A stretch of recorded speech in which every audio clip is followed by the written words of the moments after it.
अस्सलाम वालेकुम dear viewers, कैसे हैं आप लोग। This is professor Mohammad Afzal, आपका होस्ट। गाइस कैसे हैं आप लोग।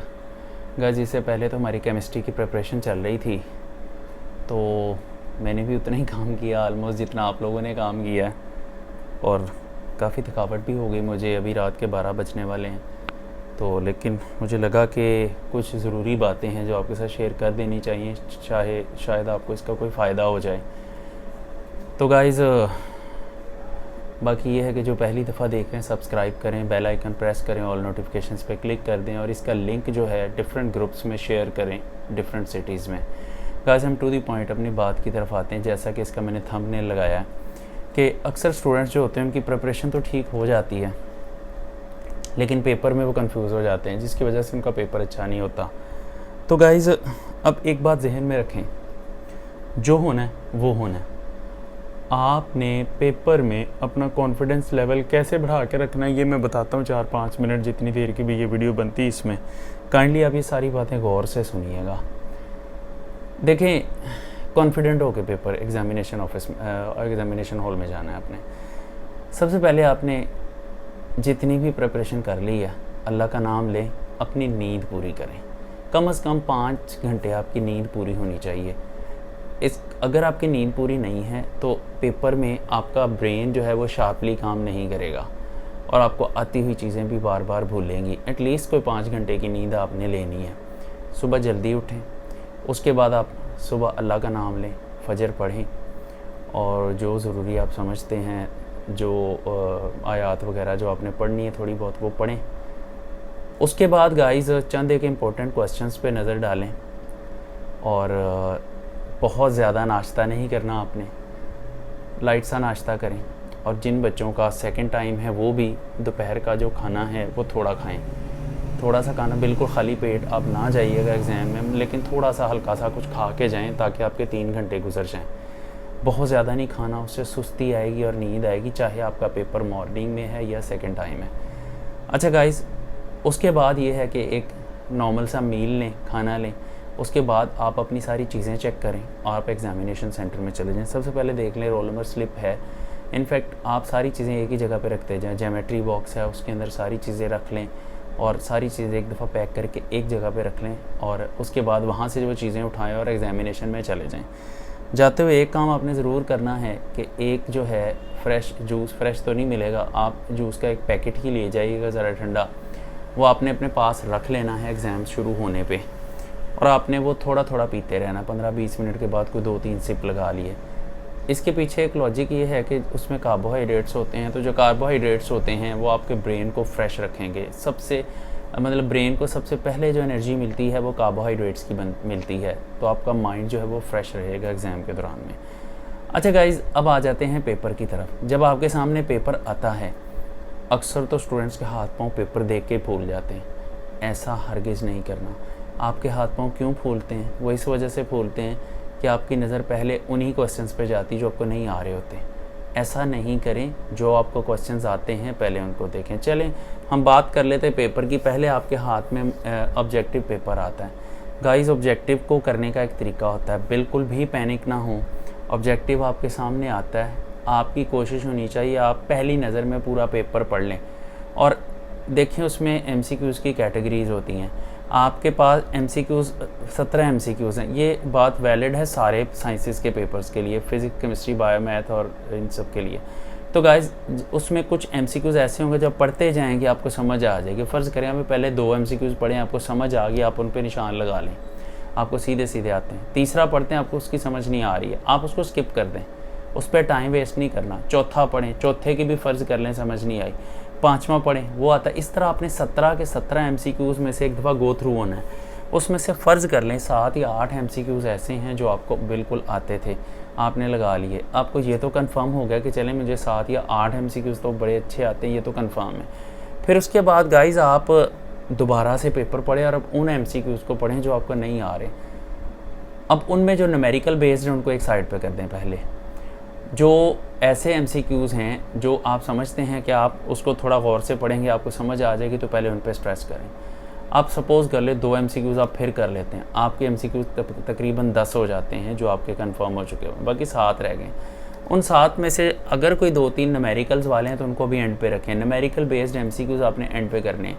फिर आगे जाके एंड पे आप देख लें जिसमें सिंपल आपको समझ आ रही कि फार्मूला कौन सा लगना, जल्दी से कैलकुलेट करें और उसका फार्मूला लगा के 1-2 MCQs न्यूमेरिकल वाले भी आप वो कर लें।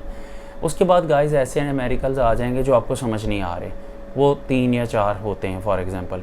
अब आप उनमें देखें कि अगर तो आप कंफ्यूज्ड हैं जिनमें 2 ऑप्शंस के दरमियान में, तो उनको तो आप थोड़ा सोचें, उनका आंसर भी आपके समझ में आ जाएगा। लेकिन ऐसे क्वेश्चंस को एंड पे छोड़ दें जिनमें आप चारों ऑप्शंस में कंफ्यूज्ड हैं, तो ट्राई करें। अगर इधर उधर से कहीं हेल्प मिल जाती है तो अच्छी बात है, नहीं मिलती तो फिर अल्लाह का नाम लेके एक ही तुक्का लगाइए सब पे। 2 या 3 MCQs हैं, लेट्स सपोज B है तो सब पे B लगाएं, C है तो सब पे C लगाएं। तो ये MCQs को सॉल्व करने का मेथड है। अब आपके सामने आता है सब्जेक्टिव पेपर। गाइस जब आपके सामने सब्जेक्टिव पेपर आता है तो मैंने अक्सर स्टूडेंट्स को देखा है वो कंफ्यूज हो जाते हैं उन चीज़ों को लेकर जो उनको नहीं आ रही होती। आपने ऐसा नहीं करना।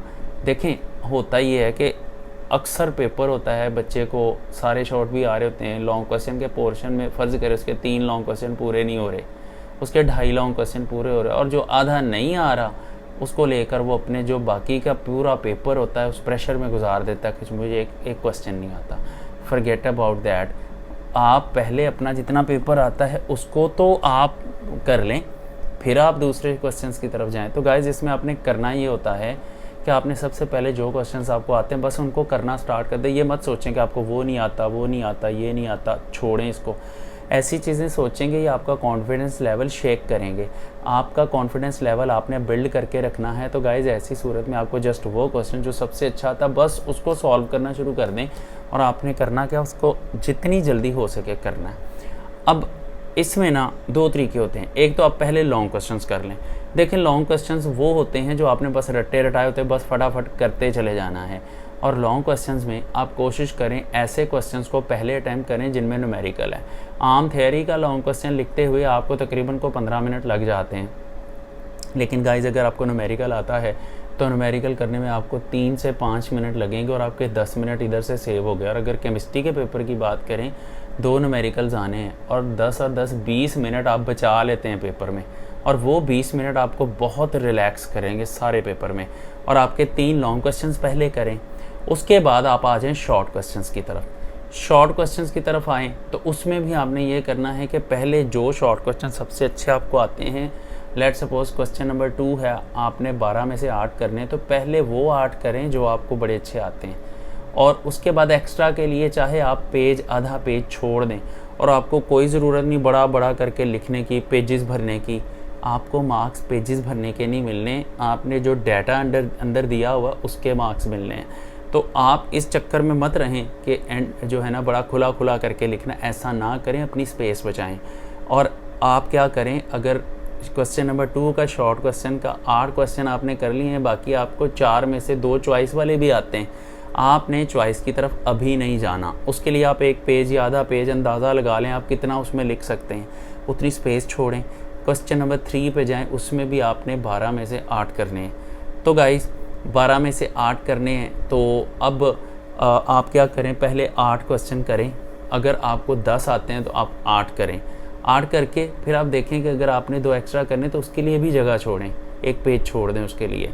फिर आप सेक्शन नंबर 3 की तरफ जाएं जिसमें आपने 9 क्वेश्चंस में से 6 करने हैं। तो गाइस आप पहले 6 क्वेश्चन जो आपको आते हैं वो कर लें। अगर आपने एक्स्ट्रा करना है तो उसमें थोड़ी स्पेस छोड़ दें, लेकिन स्पेस छोड़ने की ज़रूरत नहीं पड़ेगी गाइस।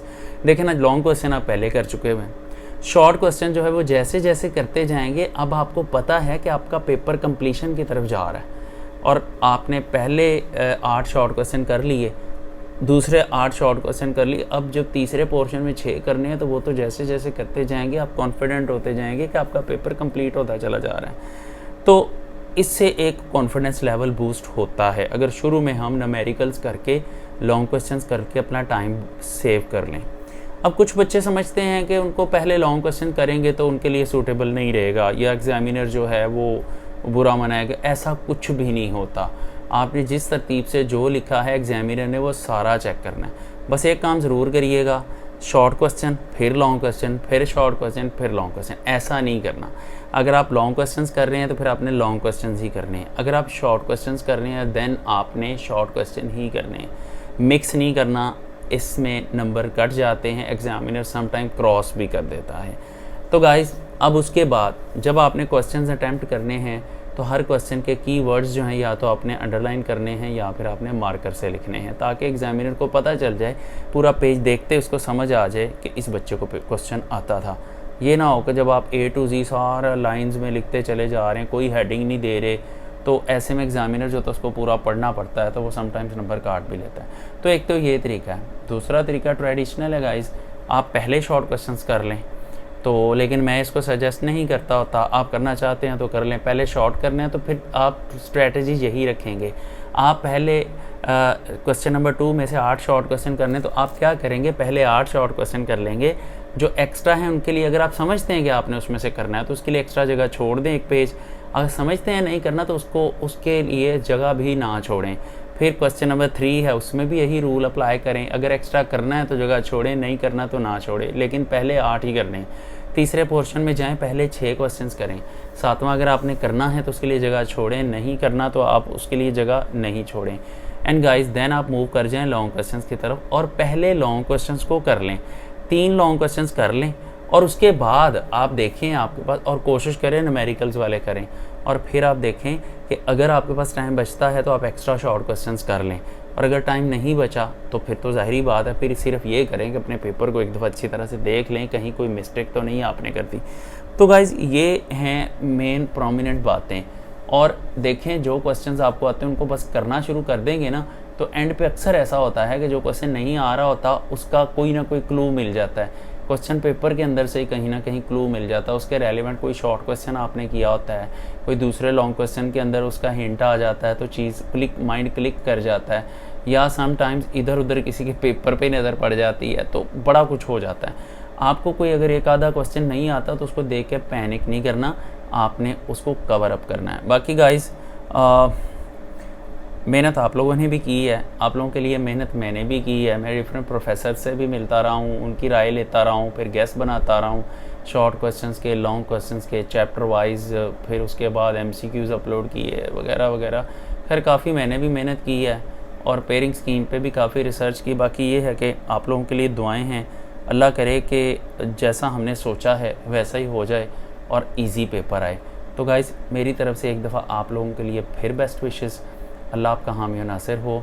दुआओं में मुझे भी याद रखिएगा, और व्हाटएवर कैसा भी आपका पेपर आता है, मेरी नीयत साफ़ थी, आप भी साफ़ नीयत के साथ पेपर में जाएँ, अल्लाह इंशाल्लाह मदद करेगा।